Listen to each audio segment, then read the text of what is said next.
अस्सलाम वालेकुम दोस्तों, की हाल चाल है जनाब। तुसीं वेखदे पे हो अपना देश पंजाब टीवी ते मैं तुहाडा मेज़बान मोहम्मद नदीम खरल। सब तो पहले अपने चैनल को करना है सब्सक्राइब ते बेल आइकन ते क्लिक करना है एक अच्छी ते बेहतरीन वीडियो दा नोटिफिकेशन हमेशा की तरह वीरा भरावां ते सज्जणां नूं मिलदा रहे। अल्लाह दे फजलो करम नाल वीरा वास्ते अज एक फिर बेहतरीन और नायाब नीली रावी और बेहतरीन नीली का कॉम्बिनेशन लेके हाजिर हुए हैं। कैमरे की निगाह दे विच मझ की तसल्ली करनी है। वीरा ने यह जनाब मझ अल्लाह के फजलो करम नाल पंडा लाई फिरदी है कर्मा वाली मैनू थब्बियां दे हवाने ने और रुग रुग दा खूबसूरत थन और जनाब बड़ा पावर वाला और बड़ा खूबसूरत ये जनाब थन और उन्ना ही खूबसूरत मैनू हवाना। अल्लाह के फजलो करम नाल मैनू हड्डियां डाका खुड्डा पुट्ठा नस्लां जातां तुसीं तसल्ली दे नाल मझ दियां वेखणियां ने। मझ दी पूरी तसल्ली करनी है। अल्लाह के फजलो करम नाल नीली बार दे उत्ते इंशाअल्लाह वीरां नूं नीली दा शौक करवाई दा है। एक अद्धी में चंगी निकलती रहती है और इंशाअल्लाह मैं दोस्तां वीरां भरावां दे नाल शेयर करता रहना। अज दी वीडियो दे विच मझ जिहड़ी वीरां दे सामने है जिहड़ी वीरां नूं शौक करवा रहे हैं अल्लाह के फजलो करम नाल हज़ारां मज्जी दे विचों कदे इस तरह जानवर पैदा होंदा है। मैनू खुड्डा पुट्ठा 4 फुट का और पंडा दे मैनू हवाने शाह काली मुश्कन सिर्फ पुछलदा है सिट्टा चिट्टा है बाकी कुंडा सिर अख मन दी काली बूथी लम्मी मत्थे ते गठ गठ छत्ते पश्चिम किंगरी वाला सिर।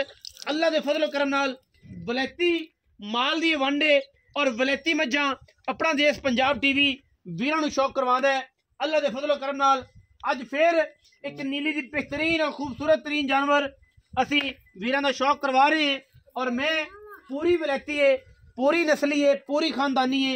अल्लाह के फजलो करम नाल लड़े दड़े मुकद्दर ने और इंशाअल्लाह मुकद्दरां दी गल है और मेरे वीर शौक करनगे पाकिस्तान लेवल ते भी और इंटरनेशनल लेवल ते भी कि मज्जां नीली दियां किहो जिहियां होंदियां ने। इंशाअल्लाह मैं इहनूं लम्मे पै के भी तुन्नी कोल दा निशान नहीं आएगा। अल्लाह के फजलो करम नाल शाह काली मुश्कन और बड़े वड्डे खूबसूरत वजूद दी जनाब मझ अल्लाह के फजलो करम नाल वीरां दा शौक करवाने हैं। मैं फुट बाहर निकली फिरदी है और इंशाअल्लाह वीर अपनी तसल्ली खुद करनगे और असी इंशाअल्लाह तसल्ली करवानी है। और साडा माल अल्हम्दुलिल्लाह पूरा तसल्ली वाला पूरा नायाब पूरा खूबसूरत और अच्छी क्वालिटी का फुट मैन अगे वन है 2 फुट पिछे है वही मैं गाड़ी जड़ियाँ दुध ज्यादा कर दिया ने पिछाड़ी भी इंशाअल्लाह अल्लाह के फजलो करम नाल रिकॉर्ड पांदियां ने। आज की वीडियो इंशाअल्लाह इंतहा दा खूबसूरत और क्वालिटी वाला जानवर वीरां दा शौक करवांदे पे और इंशाअल्लाह बड़े वड्डे वजूद दी बड़े वड्डे कद दी कैमरे की निगाह दे विच अगर दिखाया जाए तो आइडिया हो जाएगा मेरे कद तो कि मैं नूं किन्ना कद है। चंगी लम्मी चंगी सुथरी सुच्चा दाना मगर मैं दे कट्टा है सजरी सुई है कुछ 10-11 दिनां दी मैं अखा बिलियां दा खूबसूरत कट्टा बूथी मैनू लम्मी मत्थे तू बड़ी खूबसूरत साफ कन पक्षे दी झालरां वर्गे और तौण मैनू कूंजा वर्गी है। मैनू जरा टोर के विखाओ जी तसल्ली करवाओ उस बाद भाई दी पूरी नस्ल जात दा तयन कर रहे हैं की मामला होएगा।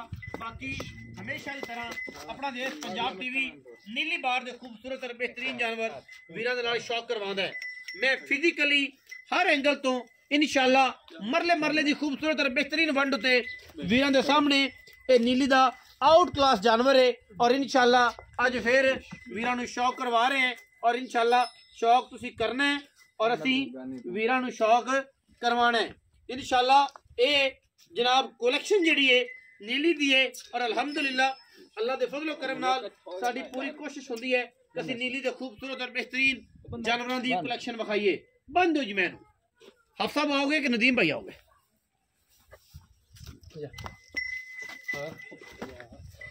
ते आओ हाँ जी आओ बन लेंदा तू आ जा भाई मैं बनने दे नाल मैं दीदार करवाई रखी नाल असीं गल्लां कर रहे।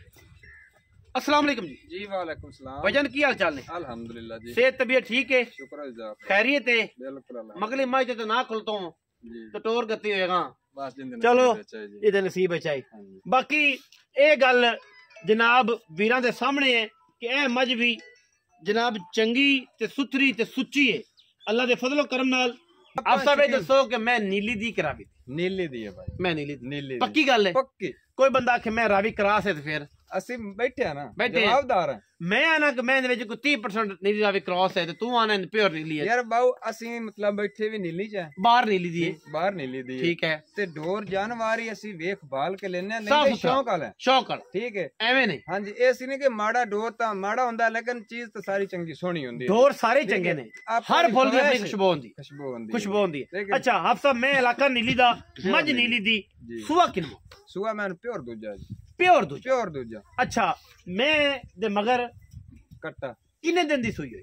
तकरीबन मैं 12 दिन सुई नो हो गए, 12 दिन हो गए। ਅਸੀਂ ਇਹਦੇ ਵਿਆਹ ਚੌਥੇ ਦਿਨ ਪੰਜਵੇਂ ਦਿਨ अच्छा ਲੱਗਦੀ ਹੈ। नहीं मैं भेड़ा बोला मैला मैं फिलहाल नहीं सटा जी, अजय नहीं सटिया, सर्दी शुरू करती 15-16 दिन तो 15-16 दिन इंशाल्लाह जी। अल्लाह दे फजलो करम नाल कट्टा वेख ए मगर माशाल्लाह कट्टा जी 12 ਤੋਂ 13 ਦਿਨਾਂ ਦੀ ਮੈਂ ਸੂਈ ਹੋਈ जेन्युइन, कोई ਇਹਦੇ ਚ ਕੂੜ ਨਹੀਂ, ਕੋਈ ਇਹਦੇ ਛੜਪ ਨਹੀਂ, ਕੋਈ ਇਹਦੇ ਚ ਗੱਲ ਨਹੀਂ, ਕੋਈ ਇਹਦੇ झूठ फरेब तो करना ही नहीं, माल विके ना विके सही, ठीक है, अलग गल है। सही है, रोजी हक लाल दी खानी चाहिए, जेन्युइन जेन्युइन खानी स्वाद चाहिए, लेके, ठीक है। रोजी थोड़ी खा लो, हक लाल दी खा लो, लेकिन तो चंगी मजा ही खा बखरा जी, ठीक है। अच्छा मैं सुआ दूजा सूई 12-13 ਦਿਨਾਂ ਦੀ जी हाँ। ਤੇ ਨੀਲੀ ਦੀ ਮੱਝ ਇਸ ਟਾਈਮ ਮੈਂ ਕਿੰਨਾ ਦੁੱਧ ਕਰਦੀ ਪਈ ਨਚੋੜ ਸਾਰਾ ਜਿਹੜਾ ਐਨ ਅਗਲੀ ਗਾੜੀ ਨਾਲ ਪਿਛਾੜੀ ਨਾ ਛੋਲੀ। इंशाअल्लाह ताला जेड़ा दोस्त आवे मौके ते आंदे चोवे सानू फेरी खुशी है, मैं ते आना स्वाद आंदा है, मौके ते आए साडी कोई चीज निकात होवे सा डरिए यार मौके ते ना आवे ना, अल्हम्दुलिल्लाह 5 रुपया दी है, एवें गा ठीक है ना जी। 15 रुपए ऐसे भी निचोड़ काट के जानवर लेके आए, तसलियां कर। अच्छा हफ साहब कितना दूध है? दूध हाजिर मौके बाऊ 17 किलो है सारी कोल मतलब 8.5 से रोसले 8.5 से रोसले जी हाँ। तू शेर छड़ दे 16 किलो पक्का दूध है दोवां टाइमां दा सारा। जेड़ा दोस्त आवे बच्चन चंगा पिवा के दूध हां जी 16 किलो बनावांगा, ठंडा दूध, ठंडा कर तसलियां कर। हां जी 2 टाइम 3 टाइम 4 टाइम चोवे, कोई रोलन 4 टाइम चोवे, नो टाइम कोई टेंशन ना। कोई अपन झूठ फरेब बोले हुंदा फिर टेंशन नहीं है, नहीं है। हकीकत प्योर दूध है जेड़ा, हकीकत प्योर दूध जेड़ा हैगा वो तकरीबन 16 किलो पावे को 4 टाइम चोवे जी। अजे मेला नहीं टुरी अपनी में अल्हम्दुलिल्लाह, ठीक है 20 to 22 लीटर तक गारंटी शुदा इंशाल्लाह अल्लाह दे फजल खा के 25 किलो करे तो एडा वड्डी जरूरत ली मैं एडी कद वाली मैं। हां जी इनु फिर की हाइट कितनी है, लंबाई कितनी है, हर कुछ इन्नी कद वाली हरने बोतल वाली मैं भी ना करे तो बड़ा फायदा था कोई नहीं। अच्छा हफ्सा बे दसो की मोहब्बत प्यार वाला मुल है, मुनासिब मुल करना है, पंडा नहीं बननिया अगे तरह ते मेहरबानी करनी है, शफकत करनी है, कोई नहीं बंदी बाऊ भाई मेहरबानी करनी है, मुल शफकत वाला करे। नदीम भाई मुल जड़ा ना मुनासिब जेड़ा जायज जैन में पक्कियां गल्लां करनियां ने, पंडा सारा पिंड ना बैठा मुल कीती जाए 10-12 लाख रुपया नहीं, माड़ी गल है। जानवर दा मुल करो जेड़ा असूलन जेड़ा समझ आंदा चिंदा होवे जानवर, ठीक है ना। ए नहीं गिन्नी के वजन रख दईए, अगला बंदा सोची पा जाए, ठीक है। अच्छा जी ते 7,60,000 अफसर बहुत ज्यादा ना बाबू यार मैं ही चंगी है अत्ता यार ते मां बहन दी गाना नाल ना लाया करो। अल्लाह ना गल ये है कि ओ मामलात ने एक पक्की गल मेरे नाल कर, भरावां वाली कर, शफकत वाली गल कर के नदीम भाई इन्हां दी मैं आप दे देंगे। नदीम भाई तू हर मैं ते नहीं, हर मैं साडी बहस कर के ना सानू थल्ले ले आ नहीं, तू यार ते नहीं आ यार ठीक है यार मैं चाहना कि इज्जत दा एक मामला है, गल वीडियो लंबी होती है। बहुत बंदा तू है कि जेड़ा दोस्तां भरावां दे हक है, हकीकत तौर इज्जत जेड़ी है ना मेरे मालिक कोल है, ते मैं चाहना कि नदीम भाई एक सिलसिला चलता रहे, एक राबता चलता रहे, खड़ी जानवर खड़ी शे चंगी नहीं मुनासिब करो बिस्मिल्लाह करके एको गल कर दे कि नदीम भाई बस रुपया एक नहीं भाई कोई ये नहीं कि तेरी दीद करा तेनु 5 छड़े या 10 छड़े, ठीक है फिर है, ठीक है रुपया उतला 30,000 तेन छड़े तो 7 लाख ते 30,000 फाइनल में फाइनल तो और मुनासिब है, मुनासिब हक बनदा इसमें 7.5 लाख रुपया जी इस मज दा 7.5 लाख रुपया दूजण में इस टाइम 17 किलो मालक दूध कहंदे ने। सर्दी कड़क दी सर्दी दे विच 17 किलो दो दिन जेड़ा निकलिया ही नहीं, वेख्या ही नहीं किसी ने। अज सानू 12-15-18 दिन हो गए ने ते इस कड़क दी जनाब सर्दी दे विच अल्लाह दे फजलो करम नाल इस नीलम कोल नीलम दी जेड़ी शहजादी है सतलुज बार दी कोल 17 किलो दुध है और जनाब मालिक 17 कहंदे ने, मैं 16 कहना। 7.25 लाख रुपए डिमांड है विच दे लाड़ प्यार में इंशाल्लाह धक्के नाल भाई नईम दे नाल करा के वीरां दे नाल शफकत वाला मामला करांगे। वीडियो लगी अच्छी वीडियो ने करना है लाइक शेयर ते कमेंट और अपनी राय नाल सानू करना है जरूर हैगा। पाकिस्तान जिंदाबाद, पाक आर्मी हमेशा जिंदाबाद।